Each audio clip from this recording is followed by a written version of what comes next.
que nous dénonçons, c'est le Sénégal à deux vitesses. Ce que nous dénonçons, c'est l'accaparement du bien de tous les Sénégalais par une minorité de Sénégalais. Aucun Sénégalais, aucune Sénégalaise n'est au-dessus de la loi. La loi, elle prévaut pour tout le monde. Ce qui est amer et aberrant, c'est le fait de constater une chose. Une personne qui se lève et dit avoir des papiers légaux pour exploiter, comme bon lui semble, un bien public, un jardin public. C'est aberrant. C'est aberrant parce que combien de fois des gens ont eu des dossiers ou des documents ou des papiers attestant qu'ils ont le droit d'occuper un espace ou d'exploiter un espace alors que c'est hors la loi.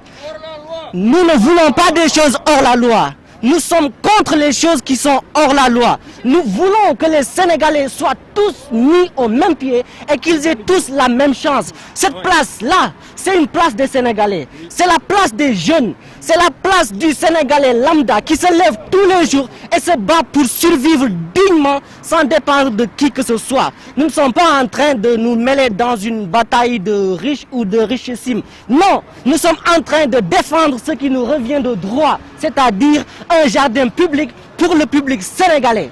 Si la dame persiste, nous n'allons pas la menacer. Nous la respectons comme nous respectons nos sœurs. Nous la respectons comme nous respectons nos mères. Mais il y a une chose à dire, c'est que personne ne peut fouler au pied le droit des Sénégalais et se croire légitime. Parce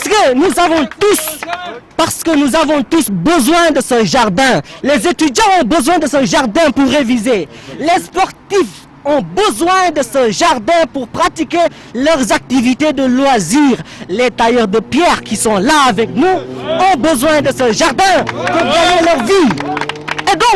Et donc, c'est inconcevable qu'il y ait une exploitation malhonnête, excusez-moi du terme, au profit d'une personne et au détriment des Sénégalais. Et je dois dire une chose, il faut qu'on cesse les larmes de crocodile. Il faut qu'on cesse la victimisation. Il faut qu'on cesse l'amalgame. Qu'est-ce que j'entends par amalgame? Qu'est-ce que j'entends par amalgame? C'est quelqu'un, c'est une dame qui se dit avoir les papiers légaux et qui fait ce que bon lui semble. Mais elle dit dans ses propos pour la cité que ces papiers datent de 2009. Depuis 2009, vous avez des papiers, mais vous n'arrivez pas à construire. C'est qu'il y a problème.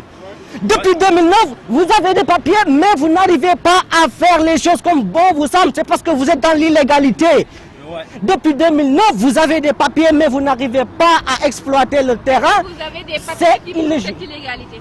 Mais ce n'est pas nous qui le disons. Il y a un arrêté qui est sorti pour dire que c'est interdit d'exploiter les choses qui appartiennent au public. Ça, ce n'est pas nous qui le disons, c'est la loi qui le dit. Et nous sommes là pour rappeler la loi, mademoiselle. Nous sommes là.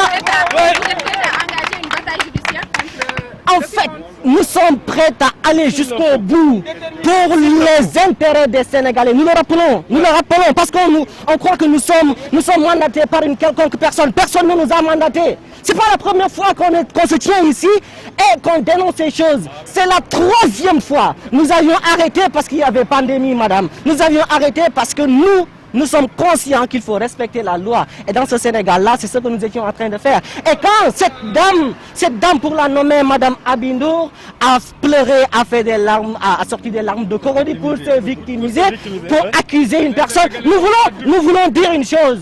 Non seulement les Sénégalais ne sont pas dupes, mais il faut éviter de salir l'image des autres.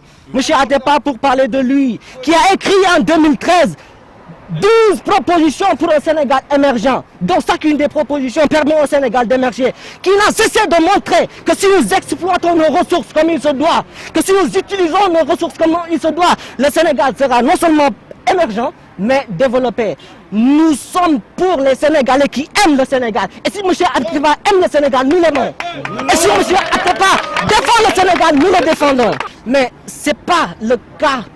Pour le seul ou contre le seul, nous nous levons. Nous nous levons, j'ai dit, dès le début, pour l'occupation anarchique et illégale de tout ce qui est bien public.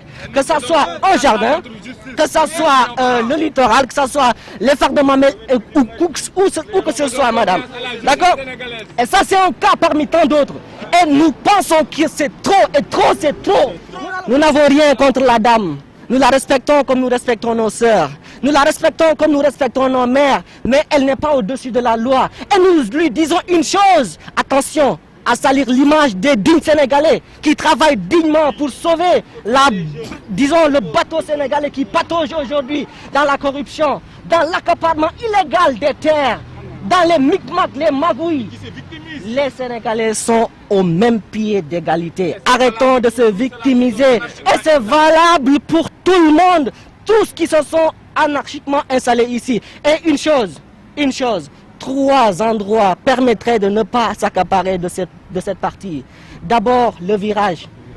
Ensuite, l'ambassade du Mali. Et enfin, il y a le culte, l'église qui est là, le prérat qui est là. Ne serait-ce que pour le respect de la dignité des autres, on devrait refuser ça. Et nous disons que nous refusons carrément, totalement, modestement, mais avec beaucoup de respect, tout ce qui est contre ça. Je vous remercie.